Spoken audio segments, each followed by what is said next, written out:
Assalamu алейкум, урматтуу мекендештер, урматтуу бир туугандар, кутмандуу күнүңүздөр менен. Эфирде, түз эфирде Мугалим Саат программасы, сиздердин кызматыңыздарда Темирлан Ахматов.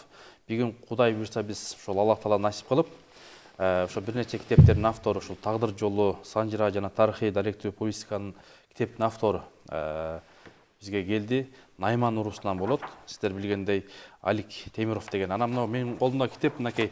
Мындайга караганда ошол Ала тоону баяндап турат. Анан бул арчыларды көрүп атасыздар.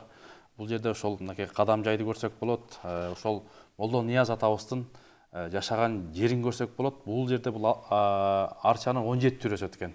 Азыр буюрса Алик аба өзү айтып берет. Кудай буюрса бул китепти биздин ошол студиябызга келди. Анан эң негизгиси бүгүнкү тема ушул Найман уруусунун санжырасы жөнүндө сөз кылабыз. Мынакей кадам жайлык Найман уруусунун санжырасы Талип Исаков, Райхан Абдуллаев эжекебиз жазган мынакей китеп колума келди. Кудай буйрса бул жерде жалпы ошол наймандардын теги, эли, тарыхы, санжырасы жөнүндө жазылган китеп. Анда ошол Найман уруусунун өкүлү, санжырачы, коомдук ишмер Тагдыр жолу китебинин автору Алик аба, кош келдиңиз. Ассаламу алейкум. Алейкум ассалам. Эл журтуңуз менен амандашып алсаңыз. Ассаламу алейкум, урматтуу туугандар. Амансыздарбы?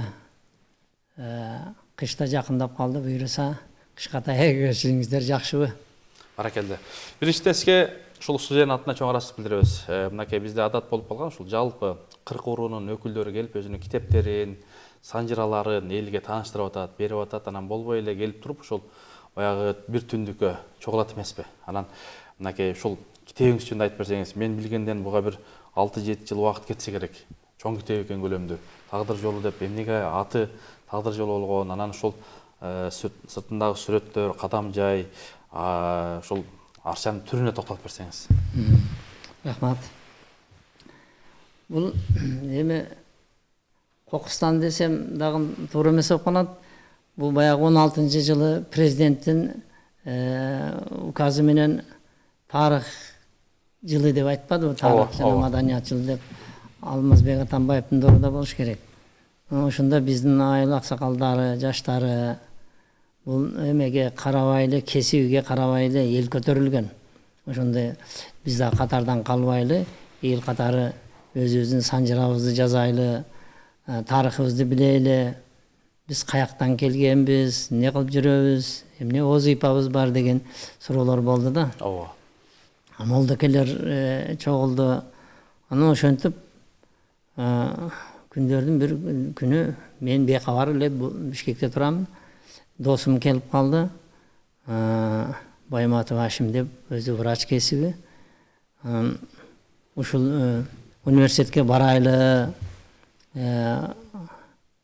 тиги эмеге жолугайлы, тарых факультетидеги абаларга жолугуп, конференция кылайлы деп, анан эмеге бардык, Улуттук университетке. Анан айтке барып, профессор агайлардан экөөнү берди, ректор.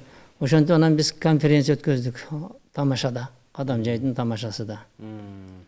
Ошол жерде башка Ферганадан болду, Баткенден, Кызылкаядан, Оштон болду, бир 7-8 профессордун катышуусунда илимий конференция кылып, өтө көп өзүбүзгө жаңылыктарды алдык. Биздин айылдан эле 7-8 тарых факультетин бүткөн абаларыбыз бар экен, инилерибиз бар экен дегендей. Анан аксакалдардын вазыйпасы силер биздин озеки санжырабызды кагазга түшүргүлө деди. Анан ошентип китеп ар бир уруу өзүнүн эмесини жазышка бел байлашты. Ар бир уруктун, ар бир аталыктын. Анан ошентип арадан 1 жыл, жарым жыл өткөндөн кийин айылдагылар, аксакалдар чакырып мени. Бул шаардан алыс экен, бул жерде жанагындай китепканалар аз, архив аз деген тарызда сен жаз деп.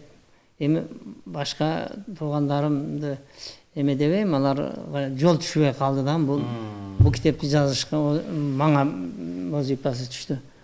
Анан жаздык, аракет кылып колдон келишиче. Бул жерде бул санжаранын эмесиге башыда муну Талип агай деген ошол эле Кадамжайдын окунасынан мугалим болуп жүргөн көп жыл Талип Исаков деген аксакалыбыз азыр көзү тирүү. Бул китептин деле мындай караганда тиги сен баягы көрсөткөн биздин тобу болуп атпайбы? Ооба. Ошонун эле уландысы ушул. Бул биздин айылдан көргөн да. Бул берги окуна бул киши Талип агай жашаган жактан тартканда ушундай чыгат. Мына ушул бир эле тобу. Бул кишиники өтө эме да, эмгек, чоң эмгек. Бул 20 жылдык эмгек. Бизде 5-6 жылдык болсо, бул кишиники 20 жылдык.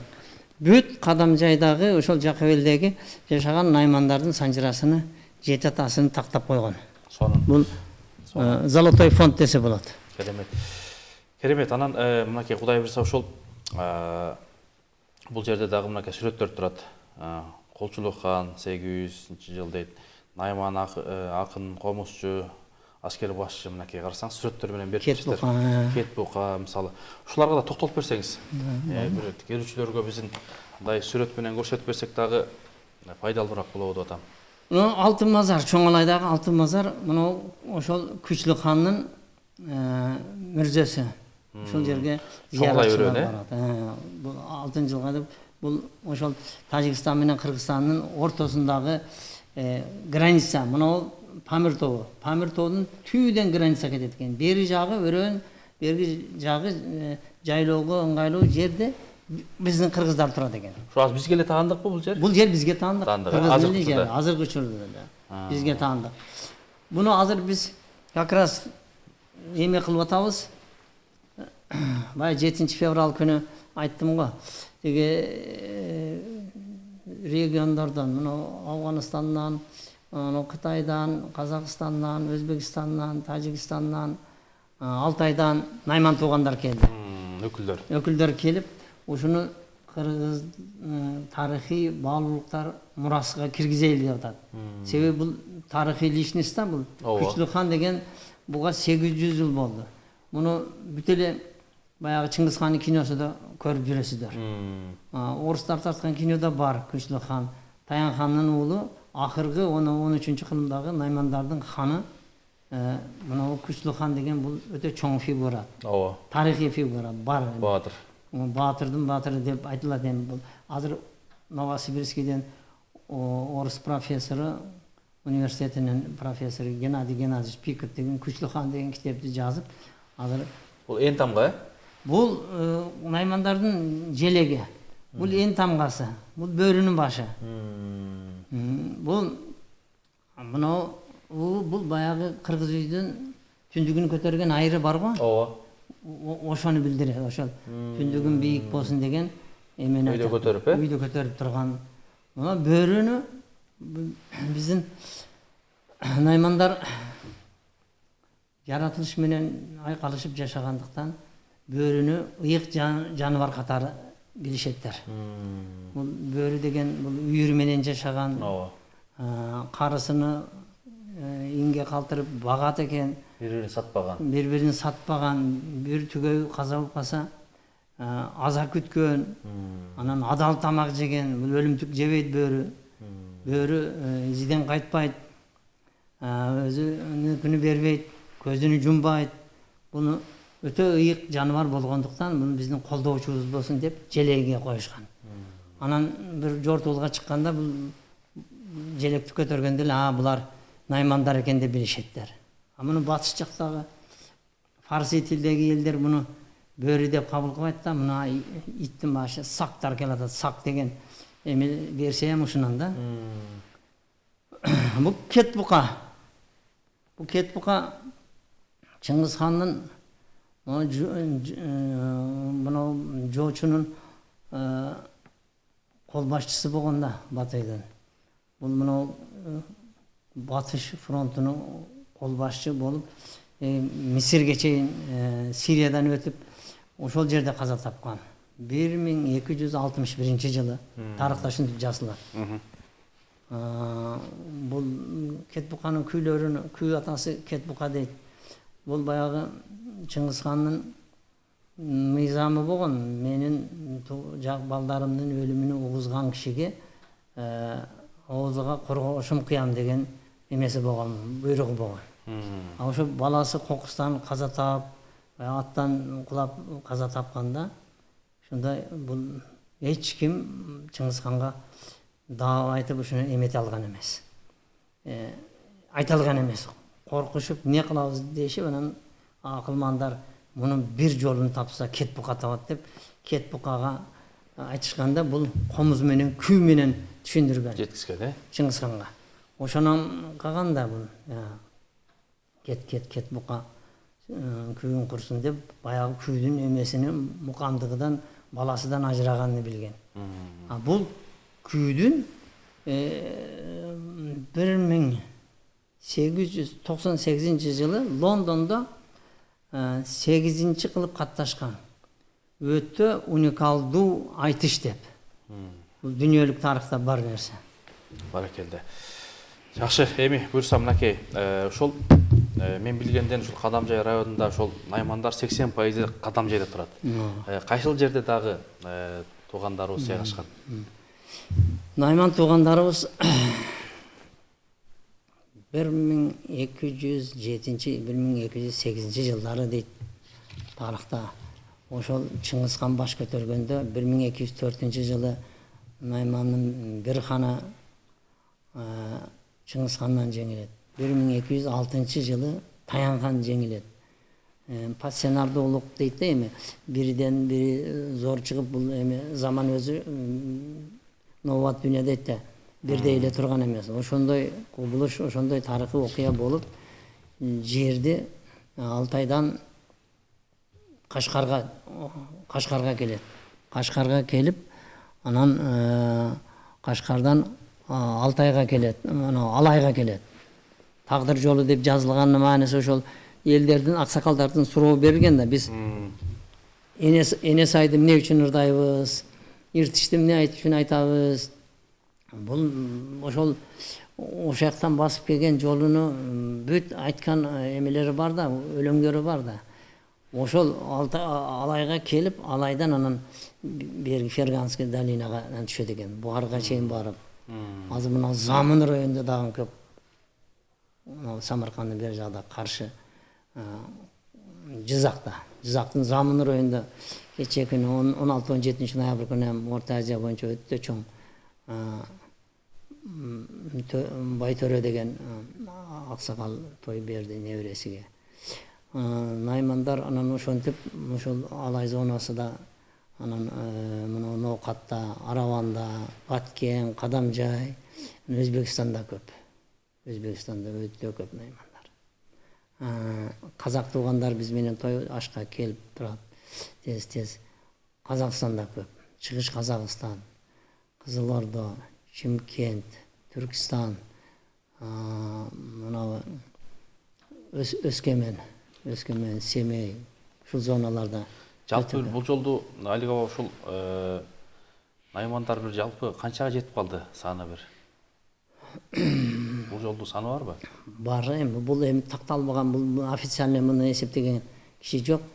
Себеби найман тыркырап кеткен. Наймандын көбү Өзбекстан, Казакстан, Кыргызстанда бир 250-260 миң деген эме бар. Болжолдуу эме.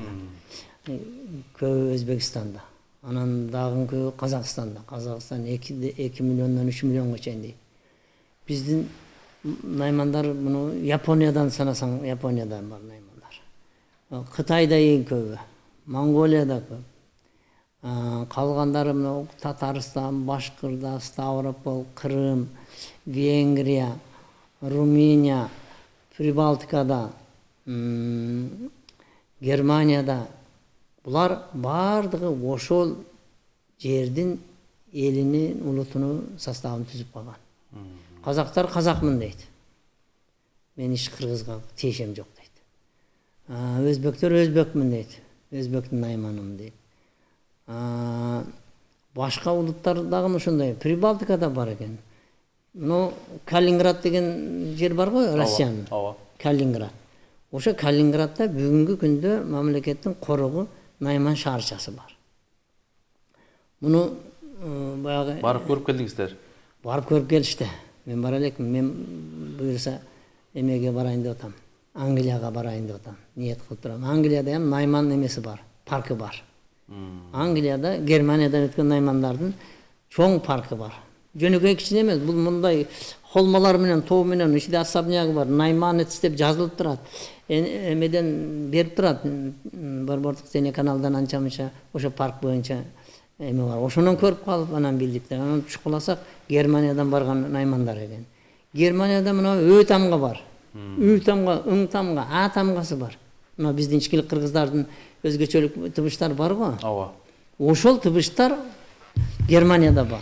Себеби 2-кылымдан 6-кылымга чейин ошол чыгыш Европада жашады деген так информация бар. Анан изи да бар. Ошон үчүн Нейман деген дарыя бар го.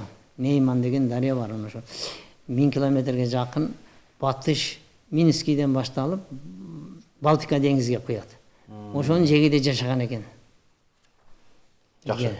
Жакшы, баракелде. Анан мынакей ошол Найман урусунун санжырасына китебине кире турган болсок, мынакей ошол 115-114 беттерде колун ачканда эле дароо эле ошол Мырзаке бейдин Шерали уулунан чыккан Жумгал, Эрали деп мындай бөлүп берипсиздер да. Баардыгы мындай жанагы кимден чыгат, мынакей сонун кылып туруп схема кылып берипсиздер.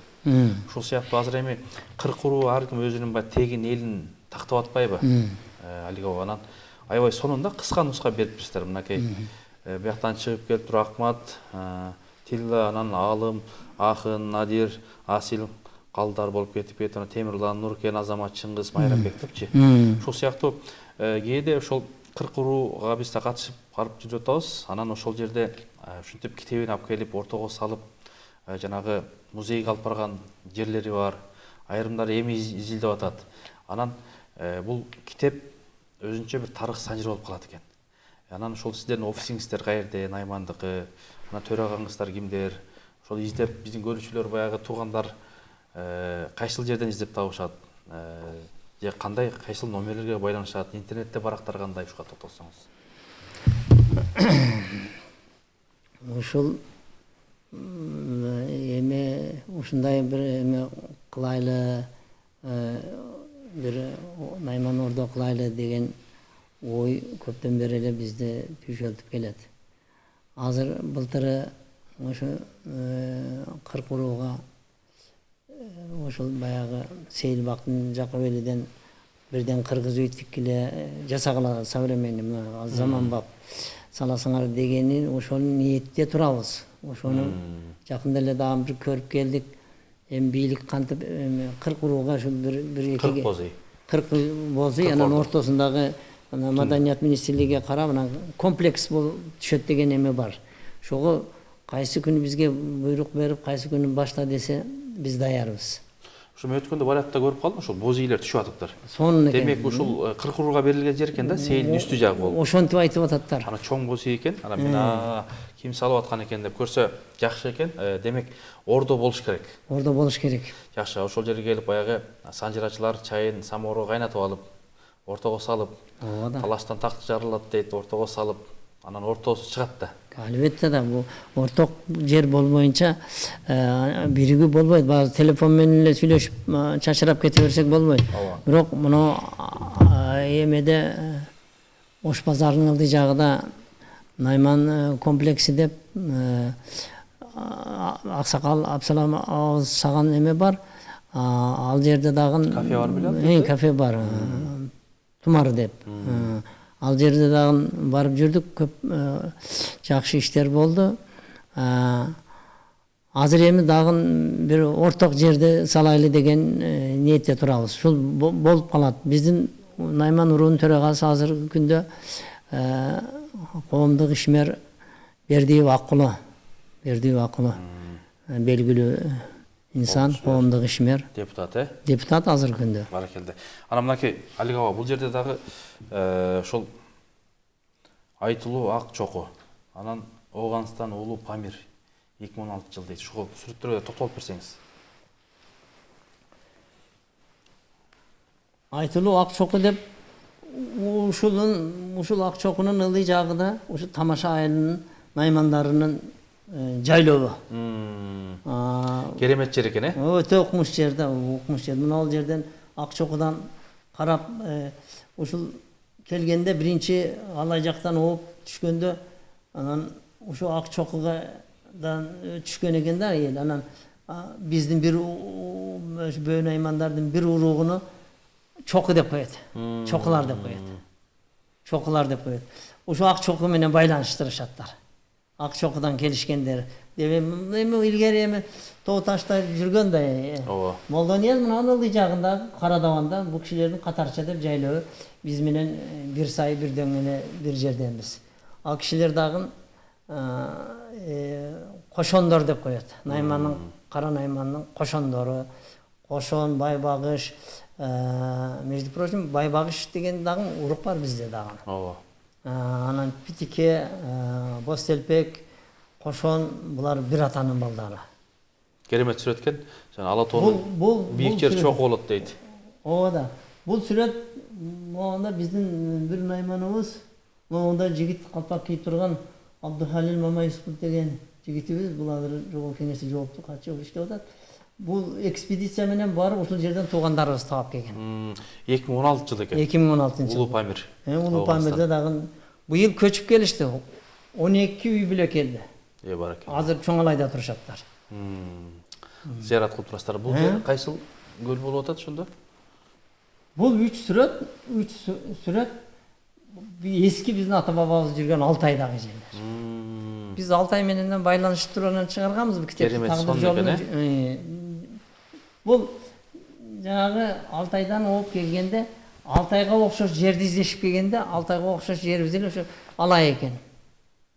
Илгери основной ошол аңчылык, мергенчилик, отун керек, ошол жашоого керектүү жерде барып талаага барып туруп калбайт да. Токойдун жээге келип отурукташкан экен да. Биздин ата бабабыз дагы. Демек баягы мынакей карасаңыз жайлообуз кене мал жанга да сонун жер экен, Негизи эми кыргыздар ушундай керемет жерлерде жүрүшкөн, өйдө жакта. Анан малдын асылы да өйдө чыгат дейт го. Ооба да. Анан мынакей бул жерде дагы токтолуп кетсеңиз, могул тарыхый жерлер окшойт. Бул сүрөт мынау жер азыр Өзбекстан, биздин Кыргызстандын границасынан бир 4-5 километр эле Өзбекстандын ичинде. Эгер онда Өзбекстан Кыргызстан болгон эмес да. Ооба. Мык пашасы деп коет. Анан өзбекче мук паша дейт го. Мык паша. Бул мык паша дагы ошонун мынау дөңү, дубалы, араба жүрчүгү мынау дөңү. Ошо мык пашанын дөңү ошол. Ушул жерден карабол болуп карап турган мынау дубалдары үстүдөн араба жүргөн экен. Анан ушул эми карабол чокудай болгон экен да, мындай чокудай болгон. Бул азыр мамлекеттик корукка алынып, жер ушундай резервация дейби, ушунда турат да. Азыр Өзбекстан муну коркаган карайт. Мык пашанын жайлоо мен айткан баягы Тамаша айылында бизди мына Тамашада бөө наймандардын как ортосунда баягы айткан чок айылынын ортосунда турат. Тарыхый жер биздин. Баракелде мынакей ошол тарыхый жерлер аябай сонун болуп жазылыптыр. Тагдырдын жолу дейт, тагдырдын татаал жолу, катаал жолу, кыскасы баардыгы кириптир. Анан мынакей дагы колуңузда китеп турат. Ушул боюнча дагы баяндап берсеңиз элге. Бул эми азыр даярдап аткан материал. Бул мындай да. Мен муну китепти баштаганда буга эми жол түшкөн экен. Бул китепти жазып атканыбызда эми уруу болгондон кийин уруудун өзүнүн өзгөчөлүгү болот экен да. Өзүнүн жергиликтүү айтымдары болот экен. Говор деп коебу, диалектика дейби, азыр жаңы эмеде. Ошондо мен анан уруп атпайынбы найманча. Ооба. Уруп атсам анан кийин бир алымга көрсөтсөм, сенин бул сөзүңө эч ким түшүнбөйт. Сен не кылганың бул? Сен не болуптур десем, мен эмне тилде жазып атам десем, эмне тилиңди өзүң билесиң, айылың билет. Бүйетте Башка эч ким билбей публистика деген орток тил. Анан неме болуш керек? Анан журналист баланы эме Самидин Курмушиев деген журналист бар, инилерибиз. Анан ошону чакыртып анан мынаны түшүр, мындай котормочу бол деп ал жигит анан кийин анан современный стилге түшүрүп. Анан ошондо анан почему деген суроо пайда болду да. Неге аз гана кыргыз бири-бирибизди түшүнбөйбүз деп анан кийин мен ушул могул жерде 1200ден артык сөздүк бар. 1200ден артык сөз бар. Колдонулганы да бар, бирок көп колдонулбай калып кеткен эски сөздөр. Мынакей бул жерде ошол мазмунуна бир аз мен токтолуп кетсем, ошол Кадамжайлык Найман урусунун санжырасы бабаларыбыздын бараандуу жолуна баам салып дейт. Өмүр Баян, Райхан Абдуллаева, Кадамжай коомдук демилгеси ата бейитти көргөндө дейт, коюшту ата бейитке дейт. Ата бейит жөнүндө жолдомо, санжыра, ичкиликтер, наймандар, Кадамжай жана кадамжайлыктар. Кыскасы сонун керемет китеп экен, урматтуу угандар. Анан бул китептерди алып алып туруп окуш керек. Эми баягы окуган эл озот дейт го. Ар бир элдин өзүнүн тарыхы, санжырасы, эли журту теги бар. Жете таңды сура дейт. Анан чоң эмгек болуптур. Мынакей карабайсыздарбы? Ушунун баардыгын чогулткан бир. Анан кээ бир ушуну баягы санжыраны тарыхты берген айрым аталар, апалар өтүп кетти. Туурабы, аба? Анан кыргыз элинин теги жөнүндө, мына ичкиликтер жөнүндө 41-бетте берип атат, мындай кылып туруп, сонун кылып туруп ажайып берип атат да. Карасаңыздар. Карасаңыз ушул жерде бир окуп айтып берип коесузбу, же эмне кыласыз мынакей? Бизде эми кээде кыргыздар эми азыр издей баштабадыбы? Издеп, карап, тактап, мен будан экем, тегиңди билиш керек экен депчи, анан сонун кылып бериптир да, карасаңыз. Эми мындай да, бул эме кылып жараткандан кийин адам баласыны уруу кылып жаратканда айтышат да, бири-бирибизди таанып билиш үчүн дейт. Туура, бири-бирибизди таанып билиш үчүн. Бул жашоо өзү жарыш да, жарыш. Бириңден бириң үйрөн, бириңден бириң калып кетпе. Бул уруу кылып жараткан эң туура болгон. Алла Тааланын амыры менен биз азыр кыргыздын өзөгүн түзгөн 40 уруу бүгүнкү күндө өтө ынтымактабыз. Сонун болуп атат, бирибиз көрүп, бирибизден бирибиз кийин калбайын, абырды сактайлы деген эмеде ынтымак менен биригишип өздөрү уруулар. Биз да ушулардай болойлу. Биз дагы могу кыпчактардай болойлу, моголдордой болойлу, каңдылардай болойлу, саяктардай болойлу, багыштардай болойлу, тиги саруулардай болойлу деп кушчулар эметип атат. Аябай катуу иш жасашып ататтар. Кытайлар иш жасап атат. Жакшы. Неме, бул жерде бир окуп берип коеюнбу мен? Кыргыз элинин теги жөнүндө кыскача, Макул. Окуп берип коеюн. Мынакей 41-бетте ичкилик, кесек, жоо кесек, кара тейит, нойгут, кыпчак. Каңды, найман, дөөлөс, кыдырша, бостон, абат. Оң канат, жедигер, адигине, багыш, черик, моңгуш, азык, бугу, солто, сарбагыш, моңолдор, саяк, карачора. Сол канат, баасыз, жетиген, кытай, чоң багыш, мундуз, кара багыш, кушчу, саруу дейт. Ичкиликтер деп туруп анан кетет экен. Урматтуу бир туугандар, бул китептерди алып окуп, азыр Алик аба айткандай өткөндө ошол көлдө жетек үскөдө китеп алып бардыңыздар окшойт, Бардык. Музейге алып барып койдуңуздар. Музейге, бардык. Анан ошол жерде ошол ата тегин, жерин, тарыхты, санжыраны изилдейм дегендер болсо, ошол жака Мурат абага алып барып беришип атат, Сонун китептер бар экен, эми окуш керек. Анан баягы илим жактайм дегендер болсо, мына наймандар жөнүндө 51-бетте келип атат. Мынакей бул жерде сонун кылып туруп, кылымдарына чейин, мынакей сонун Фергана, Жети суу, Кашкар, мынакей бардыгын берген экен. Эми бул жерде убакыт жетпей алат. Анан эң негизгиси Кадамжай жана кадамжайлыктар жөнүндө баса белгилеп тур. Азыр Алик аба сөзүнүн башында айткандай, 80% ошол жерде турбайбы? Туугандар негизинен. Анан эми бул китепти жазгандардан, ушу мээнет кылгандардан Кудай ыраазы болсун. Эми айтканга оңой. Кээде баягы жөө жомок айтып атып, Анан жолдо чыгып кеткендер бар. Мынакей бул жерде баардык схемасы менен, санжырасы менен келип атат. Баардыгы мынакей 4-5 болуп кетип атат. Буну алып окуш керек экен. Ар бир ошол кыргыздын үйүндө, китеп текчесинде, китепканасында китептер туруш керек. Алып дайыма окуп, ата-бабалардын баскан жолдорун окуп, мына сүрөттөр менен келип атат бул жакта. Анан келечектеги ушу пландарыңыздар кандай? Найман уруу эмне кылайын деп атат? Азыр айрым уруулар ошол баягы электрондук китепке басым кылып баштады да. Айта кетсек, Багыш уруусу ошол электрондук китеп кылып басса чыгат экен. Анан бул жерде эми кээде адам инсанбыз да, баягы туура эмес басылып калышы мүмкүн, же болбосо кээде айрым башка урууларда жүрөт ушул. Атасы баласы болуп калган, баласы атасы болуп калган. Анан миңдеп чыгып кетет китеп. Анан оңдош маселе болуп калат. Анан тиги электрондук китепте акырын шарт өчүрүп кайра кошуп койгонго жакшы болот экен. Анан деңиздин ар жак бир жагы окуй берет. Анан дагы бир уруулар жүрөт, ушул баягы өзүнүн уруусун ушул электрондук китеп кылышып атат. Анан видео китептерди кылышып атат. Сиздерде кандай пландар бар? Эми сиз айткан бул жакшы, туура, бул современный. Бирок биз туурусун айтышыбыз керек. Сиз айткан эмеге бара элекпиз. Биздики азыр мына ушул китептер, азыр 2 китеп жазылып атат. 2 китепти дең 2 профессор, бирөө Новосибирскиден, бирөө Бишкектен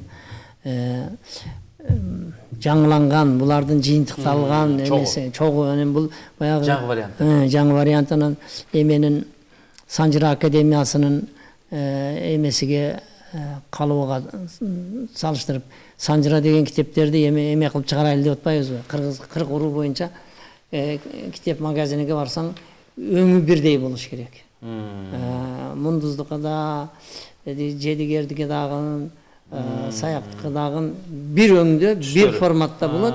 Анан только Найман, же Нойгут, же Сарыбагыш, же Кытай деп эле эмеси гана, аты гана эме болот, бирок китеп бир форматта, бир түстө чыгат деген ушуга баратабыз. Машвара кыладыңыздар кеңешүү. Кеңешүүдө ушул чечилди. Биздин Наймандын Санжыра академиясынын президенти Кушчуруудан Кушчубек Качкеев аксакал ошо киши жетектеп атат.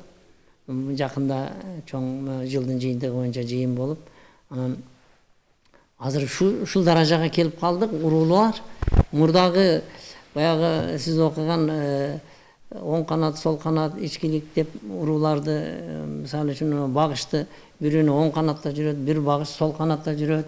Анан ушундай эмелер, Моголдорду жүрөт оң канатта. Тиги Мундуз деген бар, башка. Булардын тарыхы өтө узун. Тарыхы узун. Энесейдан келген, Алтайдан келген, Сибирде жүргөн уруулар. Ушуларды бир калыпка түшүрүп, бир орток генеалогиялык схемага келебиз деген оюбуз бар. Сонун. Буюрса мына анткени баягы адамдар, биз өзгөчө кыргыздар тояшка, жакшылык жамандыкка барат эмеспи. Анан ошол өткөндө дагы Кыркуруудан дагы бир маселе болуп калды. Ошол сонун үнү жакшы бир диктарга окутуп, жанагы чогулган китеп чыкса, китепти окутуп, башынан аяк сонун кылып туруп, анан жанагы аудио китеп кылып койсо, сонун болот го. Машинага коюп коюп, анан радиолордон кетип турса, мындай жанагындай Санжыра деп койбосузбу, күнүгө бир 3 беттен Найман деген эмне деп анамдай кетип турса, тагдыр жолу эмне, бул элге бир жакшы бир агасы болот эле да. Кетип атканда баягы коюп койсо, барганча угуп да барат. Анан маалымат алып калат. Маалымат алат да. Азыр отуруп окуган киши жок китепти. Китеп жазсаң жаза бересиң. Вот жатат ошо. Азыр элдин баардыгы мына менен жашап калат. Шарт бассаңыз чыгат, аласыз, окуйсуз, кете бересиз. Ошол сыяктуу ушундай өтө жакшы. Өткөндө ошол 40 уруу биримдигинде да ушул маселелер айтылды. Анан демек келечекте Кудай ошол нерсеге барат окшойбуз. Барат. Анан эмгек керек. Анан ошол тагдыр жолу деп атабыз. Тагдыр жолу 5-6 жылдан кийин жаздыңыз. Анан кээде жанагындай кыргызда жакшы сөз бар. Даяр ашка сынчы көп деп коет. Ооба да. Кыргызда билесиз да. Ооба, албетте. Анан ошол сынчылар да чыкса керек. Албетте да, чыкпайбы да, чыгат да. Чыгат да. Биз эми бул айылдын биринчи жолу жазгандыгыбыз үчүн бардык тарыхый инсандарга кыска токтолгонбуз. Мунун кемчилдиги ушунда. Анан эл деген эл экен да, ар ким өз атасын көргүсү келди китептен. Ооба. Туурабы? Ар ким эле өзүнүн атасы өзүгө ай көрүн өткөзүүгө. Карагада апа баласын аппаган. Анан ушунда биз ушул 70 жаштан жогорку аксакалдардын bir абзастан бүт ошо кишилердин эмелерин айтып кеткенге эметтик, жол бердик. Ошо кишилердин аты өчүп калбасын, ошонун урпактары дагы кыжалат болбосун. Ушул айылдан бир 1000 бүтүн эл бар. Бүгүн чоңоюп кетти аябай айыл. Илгери кокту колок болуп 5-6 айыл болуп турганбыз, азыр биригип чоң болуп 2 мектеп бар. Анан bütün tarihi insanlar da bir ayıl aymak. Bir anam bardığız bir govorda bir tilde aytып bizde başka ulut yok. Anam toğdun etegi toğdun eli kişine kıyınırak boyu bardıq eli menden keyin tursen degan kişiler. Anın dagın emesi var da bir jağı oşol bayağı Kırgızstanda demi var, duhu var, ruhu var bunday. Bayağı medresenin dagın 3-4 medrese Kırgızstandagı түшкөндүн бирөө бизде экен. Орун теректе Ишан атанын мечити деп бүгүнкү күндө дагы эмеге келтириш кайра эмеден жасап коюшкан, ремонттан чыгарышып, жума намазы, айт намаздары окулат. Молла Нияз бабасында эмеле аттар коюлган эмелер бар, Молла Нияздын дагы сөөгү коюлган жер дагы белгилүү, айылы неберелер жашагандары бар. Өзүнүн биринчи мектебини Кызыл Булакта үңкүрүнү жасап, былтыр эстелигини районго коюп, президент өзү барып ачып. Ачылышында бар. Айылда окумуш чоң иштер болуп атат. Айт Мамат деген жооптуу эме Молла Нияз фондун башкарып, өтө көп иштерди жасады. Ал дагы өтө чоң эмгек. Молла Нияздын музейи бар. Теге баштапкы мектебини ошол музей кылып жасып, современный эл келип зыярат кылып көрүп кете турган акыбалга келтиришкен. Демек ошол Алик аба баягы кыргыз эли үчүн, жаштар үчүн бул Молла Нияз абабыздын баскан жолу тарыхы бир өзүнчө бир өрнөк да. Албетте да. Бул эми бул жөн эле Молла Нияз деген менен бул 10 китептин автору болуп атат. Болгондо дагы типография жок мезгилде бардыгы кайыштан жасалган Кол эмгеги. Кол эмгеги. Бирок ушул типографияда кооз кылып жазган. Бул Молла Нияз биринчи кыргыз адабиятынын көч баштоочусу деп таанылып атат. Биринчи жазмасын. Акын болгон, тарыхчы, философ, ойчул. Бул жөн жерден эмес да бул. Анан баягы Ак Ишан деген баягы биздин мечит медресе деп атканыбыз. Ошол мезгилде 200 жылдан аркадагы Ишан деген бүгүнкү күндөгү академик да. Академиктин эмесини рангасын берет да. Ооба.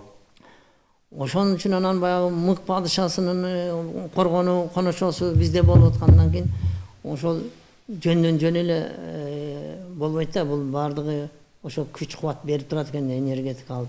Тарыхты Аккан арттан согат дейт Алик аба. Мен о китепте бир жерине айтпай кеттим, ошол жерге токтолоюн. Токтолуңуз.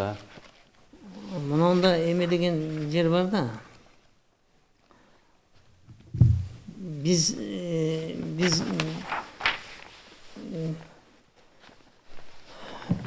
Rüstem degen bizdin bir babamız emege barat eken. Hissarıga. Jarkent taraftan. İlgeri şahların atları da bu. Onun oşonda barganda, bu soda satıq işi menен barganda eme kılat eken. Buğa bayağı bazarda bir adam жаман сөз айтып коет экен, акарет деп. Анан бул ариеттүү адам анан ошол жерден баягы адамдын үстүнөн казыга арызданат экен. Казыга. Мени ушундай кылды, сен кимсиң дегенде мен Урмия пайгамбардын урпагымын дейт экен. Пайгамбардын урпагымын дегенден кийин далилиңди келтир дейт экен. Анан далил адамдарды чогултуп, анан көп текшерүүгө, көп эмеге жатат экен. Бул өтө мындай эме окуя болгон экен да. Мөрлөр бар экен, Бул анан ошол пайгамбардын урпагы экендигин далилдейт экен. Мөөлөрдү таап. 6 қазының мөрі басылып атат. Анакей. Мына қара 1 2 3 4 5 6 6 қазының мөрі басылып анан 6 сот. 6 сот өкім шығарып бұл Үрүстөм пайғамбардың Урмия пайғамбардың невресі ұрпағы деп келтіріледі. Урмия пайғамбар деген мұндан бүгінгі күндегі заманнан 3000 мурда жашаған адам екен. Баракелде, қараңыз. Анан ошол анан баягы жаман сөз сүйлөгөн адамга казыны ошол мезгилдеги өкүм боюнча 13 камчы урганга, 13 дара дейт, камчы урганга буйрук берип базардын ортосуна байлап 13 камчы урдурган экен. Анан бул санжыраны жаздырып, мынау санжыра бүгүнкү күндө Баткен районунда Самаркандек айылында Абдышүкүр деген дамландын азыр 75-тен өтүп калса керек, сакал көзү тирик бар дейишти. Ал кишини анча-мынча тояштарга чакырып турабыз. Бул ата мурас, атасынан калып бүгүнкү күндө ошол кишинин үйдө сакталып турат. Биз копиясын аганбыз. Азыр бар, Азыр бар. Муну Академия наука акеси эмете албай, эмеде Ислам университетинде Сабыр Дамыла деген Молла Сабыр Дамыла которгон. Алым өтүп кетти. Ошо киши которуп, анан биз бүгүнкү күндө ушуну бир санжырада бир эмебиз ссылкабыз мына жерге дагы бар. Биз могу санжырага ишенсек, биз оргулар менен, аргындар менен, кушчулар менен, кытайлар менен, чапылдыктар менен бир тууган болуп жүрүп атабыз. Санжыраны. Демек ошол аалымдардын аалымы Молла Сабыр Дамыла мынакей ушуну которуп берген экен. Ошол киши биздин устат эле өтүп кетти. Медресеси бар Учкунда. Жазганбыз мына Молла Сабыр которду деп. Мынакей бул жакта ошол 48 бетте, 49 бетте ошол эмгектер турат. Устаздан Алла разы болсун. Бул чоң эмгектен билгендер үчүн. Мына казына, урматтуу туугандар, чоң казына. Биздин ошол 5 мүнөттөй убактыбыз калыптыр. Алига убакыт карсаңыз, биз менен бир көп сүйлөшсөк, баарлашсак, санжыраны тарыхты изилдеп, ичине да сүңүп, жаңы эле кирип баштадык эле. Убактыбыз соңуна келип баратат. Ошондой болсо дагы жалпы ошол эл журтуңузга айта турган көп нерселер барлыгы алып кетти. Мынакей өткөндө дагы бир чогулуш болду дедиңиз. Башка өлкөлөрдөн өкүлдөр келди дедиңиз. Жалпы бир элиңизге, журтуңузга бир жыйынтыктоо кабыл тилеңиз болсун. Рахмат. Эми чын-чыныгы келгенде наймандар эски элди. Өтө эски эл. Наймандар 1130 жылы таракатта кансак 1130 жылы Алтайда, Батыш Монголияда Жазинор деген айылда эме кылышкан экен. Кандык кылышкан. 1130 жылы Найман хандыгы орнуп, дүркүрөп өнүгүп өскөн экен. Анын акыркы ханы Таян хан дейт. Таян хандын баласы Күчлүк хан. Ана Күчлүк хан бизди Ала тоого одуруп келип атат. Ошол доордо жазма өзүнүн жазмасы болгон экен. Бул жазмасы кийин ошол канцелярия башчысы Таатамганын печатты кармаган алымдын кинолордо байма-бай эле чыгып жүрөт. Мына Чыңгыз хандын киносу да наймандар жөнүндө 4-5 серия жалаң наймандарга арналат. Ошол доордон бери келаткан найман ошондой жоогункерчилик заманда тыркырап кеткен экен. Азыр 32 өлкөдө Азияда жашашат. Бая башында айтпадымбы, бул наймандар баардыгы ошо башка элдерге сиңип кетти. Эми мен элге, жаштарга айтарым, тарыхты билип жүрүшүбүз керек. Тарыхты билмейинче эртеңки күнгө жол бизге туңгуюк. Тарыхты бул илимдин атасы тарых дейт. Энеси тил дейт. Муну болуп аткан эмгегибиз ошо тилибиз жоголуп баратат. Өтө көп оош кыйыштарды башынан өткөргөн уруу катары билем да бу найманды. ошол жаштар тарыхка кызыгып, тарыхты билип, санжыраны билип, жет атасыны билип жүргөн бул зыян эмес, өтө жакшы болот. Мен айтарым, куш канаты менен учуп, куйругу менен конот дейт. Биз найман эле деп көкүрөгүбүздү урсак, эч кайсы ийгиликке жетпейбиз. Биз ошол 40 уруу менен бир кишибиз. 40 уруу бар, биз бар. Биз ошо 40 уруу бириксе гана кыргыз анан кыргыз болот. Кыргыздын оз ыйпасы өтө чоң деп эсептейм мен. Эртеңги бул ааламдашуу заманда жоголуп кетпеш үчүн аз гана кыргыз калганбыз. Биз ынтымак болушубуз керек, бир болушубуз керек. Бири-бирибизди жөлөп, таяп жүрүшүбүз керек. Ошондо гана биздин келечегибиз кең болот, келечегибизге жол ачылат. Биз жаштарды ынтымакка, биримдикке, замандын эмесинен кап кетпешке чакырам да. Allah razı olsun. Ушул алтындай болгон убактыңызды бөлүп келип, алега ушул кыргыз элиңизге, журтуңузга асыл кептен, санжырадан салып бердиңиз. Кудай таала сиздин ушул малыңызга, жаныңызга, амалыңызга, кадамыңызга, санжыраңызга Кудай берекесин берсин. Дагы Кудай буюрса мынакей жаңы китептериңиздер чыкса, келип туруңуздар, буюрса ушул ачылыштарын кылып туралы. Урматтуу бир туугандар, бизге бөлүнгөн убакта соңуна келип калды. Ушул тагдыр жолунан 48-беттен bir-эки сапты окуп койсок, атаң мурас калтырган акыл сөзүн жаттай жүр. Акыл байлык эскирбес, абийириңди сактай жүр. Кыйын күндөр көп болот, кимдигиңди тактай жүр деп ушул китепте жазылган экен. Ошондуктан биз ушул тарыхыбызды, санжырабызды билиш керек, кимдигибизди, өз паспортубузду билиш керек. Кудай буюрса, мынакей бүгүнкү ушул Найман урусу жөнүндө азын улак киришүү кылып маалымат берди. Биздин ушул коомдук ишмер, санжырачы, изилдөөчү, экономист абабыз Алик абабызга чоң ыраазычылык билдиребиз. Алтындай болгон убактыңызды бөлүп келип, буюрса жакшы омоктуу ойлорду ортого салдыңыз. Кийинки ободон амандашканга чейин Аллах тааланын саламы, тынчтыгы, берекеси сиздер менен болсун.